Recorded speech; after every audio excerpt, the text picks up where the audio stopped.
All the data that I've seen, at least, indicates that that's where we're headed, which is that the younger casual sports fan cares much more about aligning themselves with an individual rather than a team, right? If you're, for example, Odell Beckham Jr., right? You're a fan of Odell Beckham Jr. because you like him. You're not a fan of the Browns. You're probably not a fan of the Rams anymore, right? These players move team to team, and you follow the player because you're passionate about them. You're connected to them. Yep. But ultimately, I think that we've transitioned to this world where the individual becomes much more important than necessarily the team. Totally. It's our thesis from the beginning is that the Gen Zs and millennials are starting to care more about the individuals than they do maybe the city that the individuals play for. And you're seeing the NBA and the NFL start to follow suit, right? I think that there's still value to be unlocked there, right? Like especially as you're trying to convert someone, if someone flips on ESPN and all of a sudden, the PLL's on TV and they're not that familiar with lacrosse. It's like, how do I get their interest right away outside of like sports betting, or they like the colors, or maybe they heard of a player, or their friend's a hardcore fan. It's like, okay, how do I give them something else to attach themselves to? So it's really a case study in like human psychology, but like the trends are totally moving in that direction and have been. And that's why we created the business in this way we did, is that, it's a player driven league. You're starting to see the creator economy be like a big space where it's driving tons of value back to the actual creator. You're seeing NIL be a space where the student athletes are able to start monetizing on their image and likeness, which is really exciting. And I think that's the value, right? Of getting the core of it. And at the end of the day, you just have to work in concert with the talent to make sure that they understand the value you're driving, and we understand the value they're driving, and making sure we're having a really good center place of meeting of commercial interests. Well, it's interesting too, because I think a lot of people look at decentralization, right? And this can apply to crypto, finance, sports, whatever you want to look at. It's just the idea that people are separated or decentralized, right? And I think that people look at that and they say, hey, that's clearly the future. That's going to be extremely important. That is a huge concept that everything's going to be built on. But people often forget that centralized entities provide a ton of value. There's a reason why the biggest enterprises in the world are all centralized. They have one CEO, they have one CFO, they have this chain of command that you're able to execute, because it provides, as you mentioned, the ability to scale fast, and it provides the ability to make decisions quickly or make decisions for an organization. And I think that that's important. It's probably, and I would imagine, and I'll leave it up to you to explain, but I imagine that's one of the key benefits that you guys have seen using one single entity versus kind of the traditional model of sports. Yeah.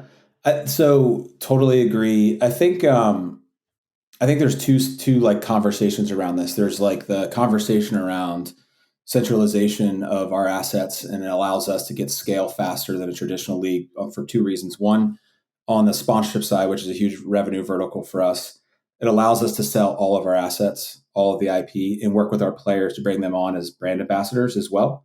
And so, we don't have to go through league owners or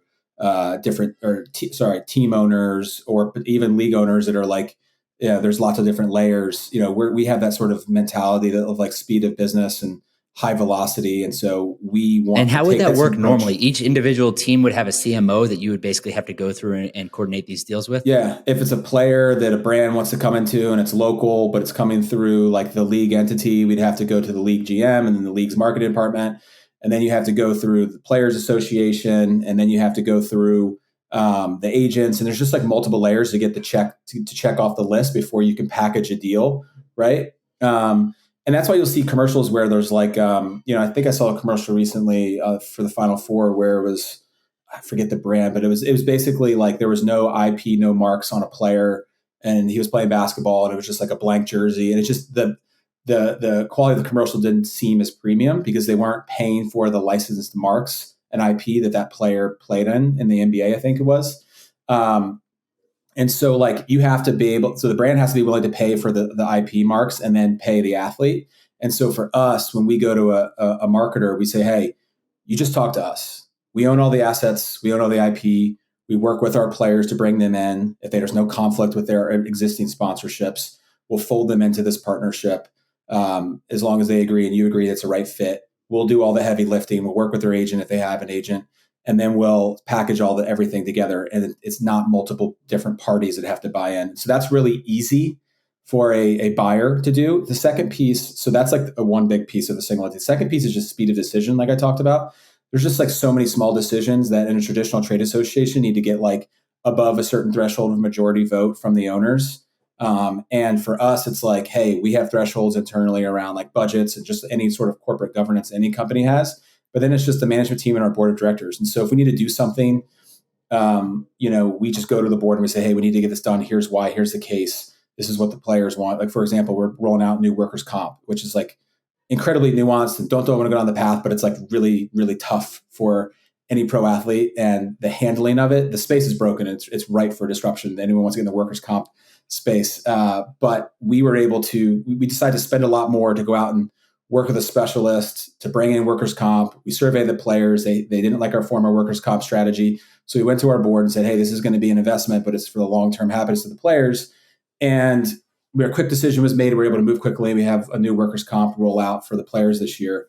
That's something that in a traditional league would have taken probably months to get done. And we were able to get it done in the moments of like 3 weeks after like 4 months of working on it. So like those decisions allow us to be more flexible and enhance the experience of our fans, our players, our partners, our front office. So those are the two big reasons for the front office in a single entity structure that's centralized, to your point. Gotcha.